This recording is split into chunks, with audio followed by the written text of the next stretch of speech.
Bismillahirrahmanirrahim. Assalamualaikum warahmatullahi wabarakatuh. Alhamdulillah wassalatu wassalamu ala rasulillah wa ala alihi wasahbihi mawala. Wala hawla wala quwata illa billah ma'ba'ad. Kita lanjutkan dari pembacaan Nikmatul Ukhuwah. Pada bab ini kita akan membaca Qabulul Udri, yakni menerima permintaan maaf saudaranya.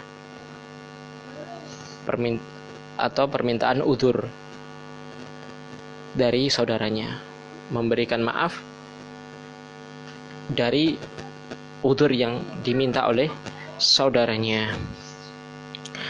Dan termasuk hak dalam persaudaraan bagi kita ialah menerima udzur dari saudara kita tatkala mereka berbuat salah kepada kita, dan ini pasti akan terjadi. Tidak ada sesuatu hubungan, bahkan sampai hubungan suami istri sekalipun, tidak ada yang istilahnya mulus terus. Pasti ada riak-riak kecil. Begitu juga dalam persahabatan, pasti ada kalanya salah seorang dari kita akan melakukan kesalahan atau menyakitinya tanpa disengaja maupun disengaja.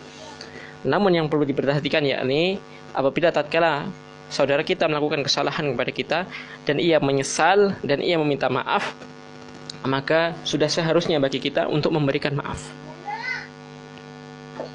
dan memberikan toleransi kepadanya, memberikan izin, memberikan udzur. Dan ini merupakan akhlak yang mulia, suatu bentuk akhlak yang mulia dari memberi maaf.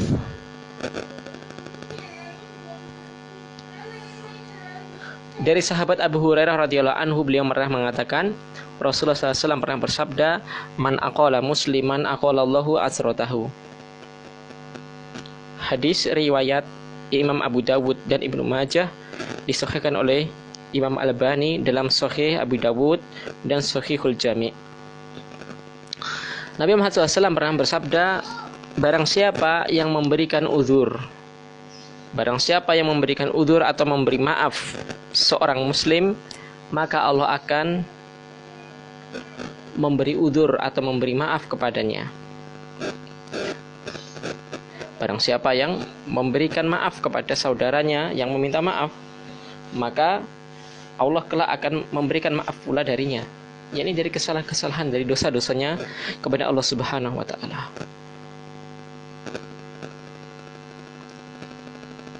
Lalu bab selanjutnya ialah an-nasihah, yakni nasihat. Nasihat merupakan salah satu juga hak dalam persaudaraan. Sebagaimana dalam hadis Abu Hurairah radhiyallahu anhu, beliau mengatakan Rasulullah SAW pernah bersabda, hakul muslim ala muslim sittun. Hak muslim atas muslim yang lain itu ada 6. Lalu bertanya para sahabat, apa itu 6 itu wahai Rasulullah?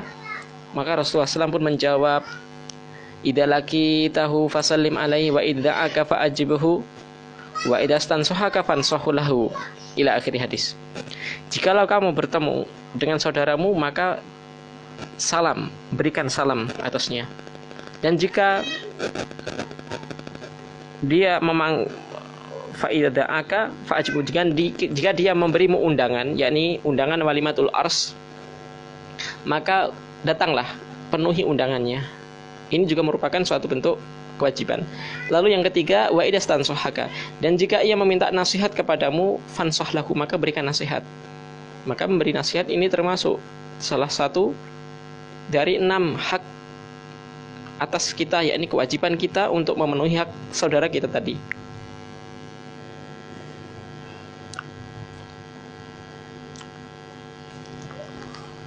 Hadis ini diriwayatkan oleh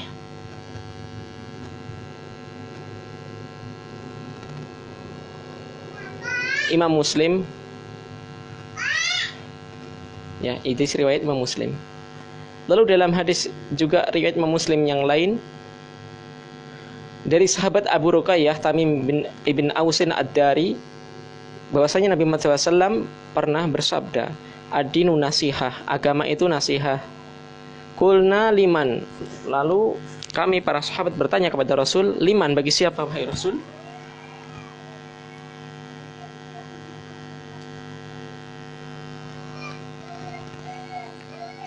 Maka qala, Nabi Muhammad SAW menjawab,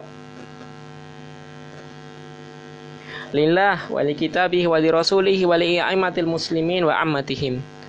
Ya, nasihat itu atau kemurnian, ya, bisa diterjemahkan kemurnian, ialah untuk Allah, yakni memurnikan ibadahnya untuk Allah.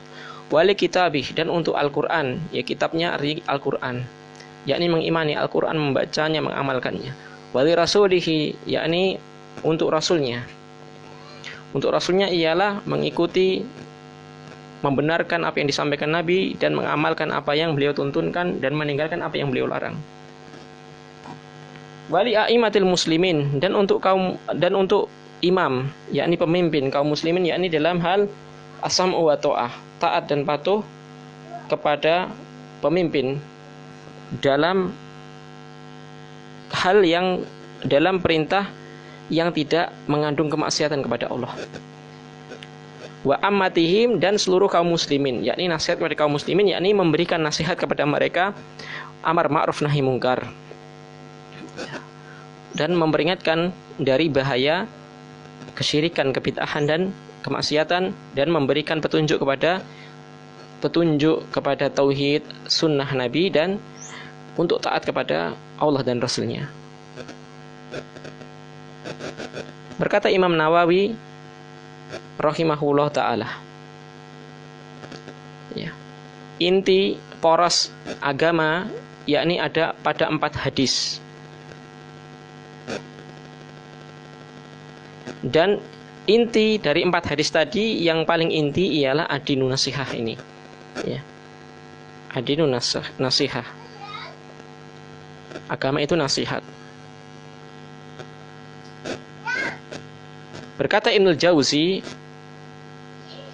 dari lafadz adinu nasihah, yakni nasihat ini lebih baik, atau nasihat itu merupakan sesuatu yang afdol, yang paling utama, ajaran agama kita yang paling sempurna.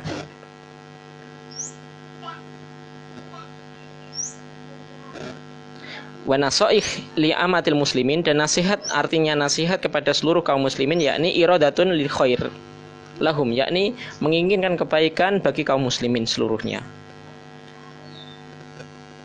Termasuk di dalamnya kita memberikan pengajaran kepada mereka, pengenalan, ya, kepada mereka tentang tujuan penghambaan, tujuan kita diciptakan yakni untuk penghambaan kepada Allah Subhanahu wa taala, dan memberikan petunjuk kepada mereka menuju al-haq, kepada jalan yang al-haq. Dan adalah Nabi Muhammad SAW merupakan pribadi yang menerima nasihat dari siapapun. Nabi menerima nasihat dari siapapun. Sampai Nabi pun juga menerima nasihat, masukan dari orang-orang kafir.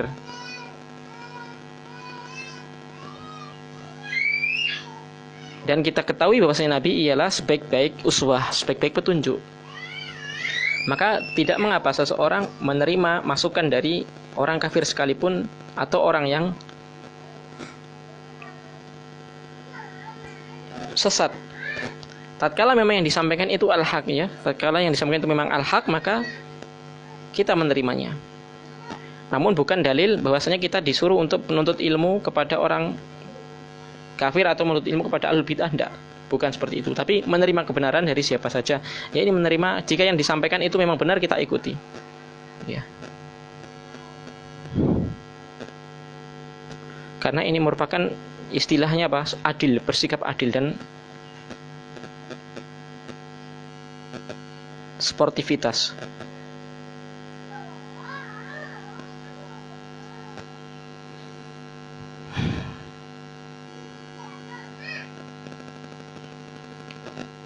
Dari sahabat Qutailah binti Saifi al-Juhaniyah, beliau mengatakan, datang sekelompok akhbar, yakni pendeta Yahudi, kepada Rasulullah SAW dan mengatakan kepada Nabi, wahai Muhammad, sebaik-baik kaum ialah kaummu, yakni kaum muslimin. laula annakum tusyrikun, andai saja kalian tidak berbuat syirik.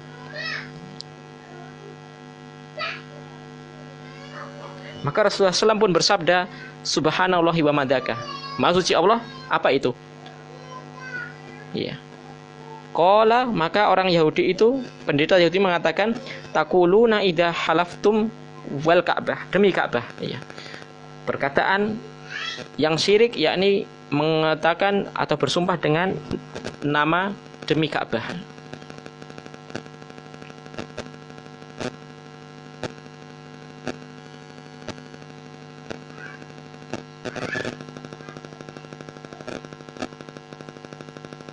Lalu Nabi Muhammad SAW pun bersabda, innahu qad qala, sungguh telah Rasulullah SAW bersabda,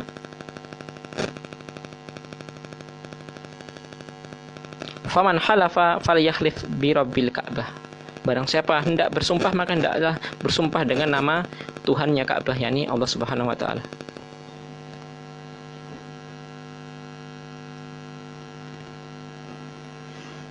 Ini merupakan apa?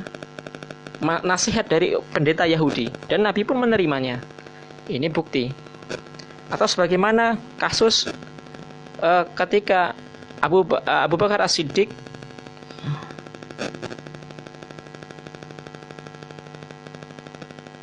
atau Abu Hurairah ya. Abu Hurairah, tatkala Abu Hurairah menunggu harta zakat, lalu ada seseorang yang mencurinya sampai 3 kali, dan yang ketiga kalinya Abu Hurairah ini tidak mau melepaskan pencuri itu. Maka pencuri itu pun mengajarkan kepada Abu Hurairah tentang suatu kalimat yang bila dibaca dia tidak akan diganggu oleh syaitan.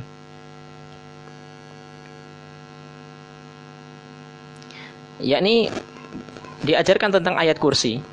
Ya. Barang siapa yang senantiasa mengamalkan untuk membaca ayat kursi ini, maka tidak akan ada setan yang bisa mendekatinya untuk mengganggunya sampai pagi hari jika membacanya malam hari. Ya. Maka Abu Hurairah pun mengadukan hal ini kepada Rasulullah SAW. Maka Rasulullah SAW pun bersabda, ama innahu qad shadaqaka wa huwa kadzub. Adapun sekarang ini sesungguhnya ya, atau setan itu telah benar perkataannya, walaupun dia sesungguhnya kadzub, pendusta. Ya, ini bukti yang kedua bahwasanya boleh menerima kebenaran dari siapa saja. Yang pertama tadi dari pendeta Yahudi, itu hanya contoh saja. Dan yang kedua dari setan sekalipun. Ya. Namun saya ulangi, ini bukan pembolehan bahwasanya kita boleh menuntut ilmu kepada ahlul bid'ah atau orang jahat, tidak boleh.